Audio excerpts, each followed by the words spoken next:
So here are a couple ways how I would use Visme in my classroom. I would go to create a new one. The first one I'm going to do is a lecture for In a Station of the Metro. I'm by no means going to show all the features, but a couple of them. So you can see you can do a presentation, an infographic. The presentations are pretty. They're a variety. You can find them in different places, but I think these ones are pretty compared to some of the basic PowerPoint ones that I use over and over. So for a station in the metro, that's your pound poem, I'm going to pick this slide combination because, I don't know, it kind of looks like a metro station. One thing I've noticed, a buggy thing, is whenever you copy and paste something into this, it copies it twice for some reason. So I'm sure that's a bug that they're working on, or it might be my computer specific. So anyway, I'm going to put in the title, and I can easily change the color, I can change the size, I can change the location. I can also add all kinds of things, so I'll show you a couple. I can add a title. This looks really nature-like, so kind of like a leaf or something, so I'm going to add that, try to make it stay appropriate for the content of the poem. And I can just add this like a basic title slide by Ezra Pound. And it's not that much different than presentations yet, but there are a couple things that'll come up that are interesting or pretty using Visme. So I'm going to add another slide, and there are a lot of options for slides up here, which are laid out in a way that I find useful for the way that I lecture.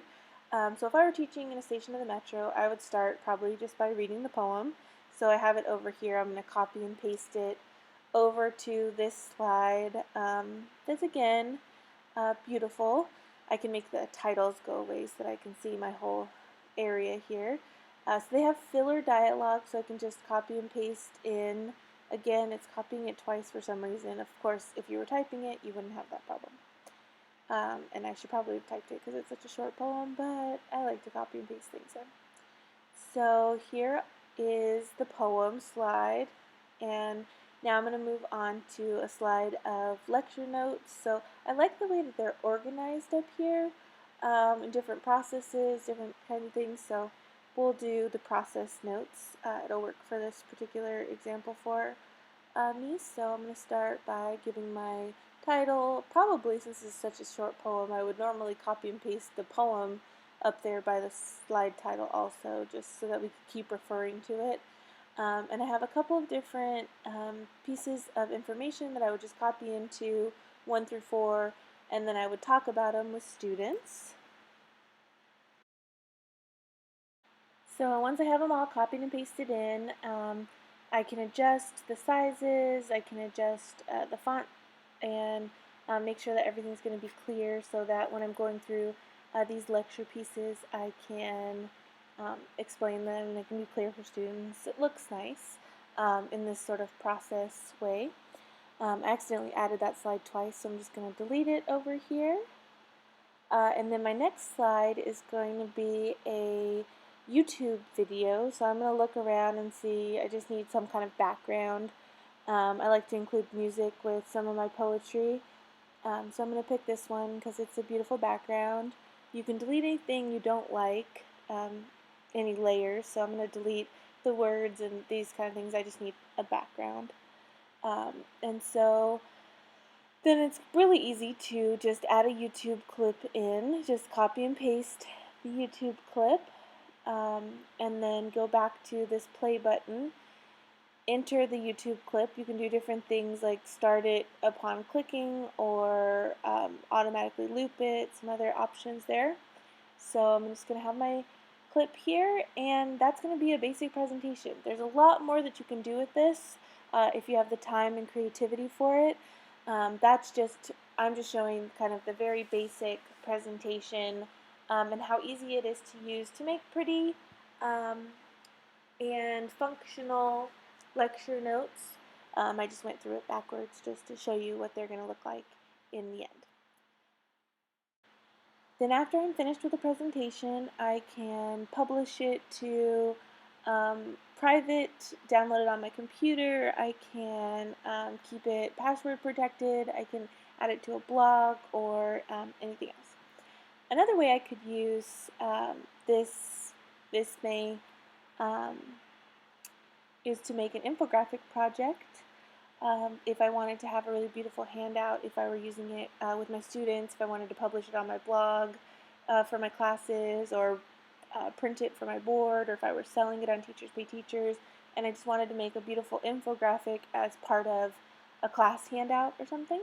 So I might use a infographic to show the research paper timeline, kind of the process that we're going to go through.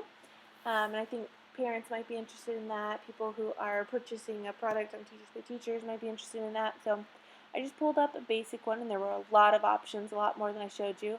A timeline of internet milestones. So I'm going to use a timeline of the research paper, and then we can easily, on the infographic side, switch out words, switch out um, the pictures to be whatever we want it to be. So it started out to be a timeline of internet milestones, but I'm going to delete this picture. I'm going to show you some of the cool things it has. It has really easy to use images and pictures that are fresh, I think relatable to students. There are a lot of different categories you can see here that look nice, look like something that teenagers might be interested in looking at, kind of keep your lectures a little fresh or your handouts a little fresh.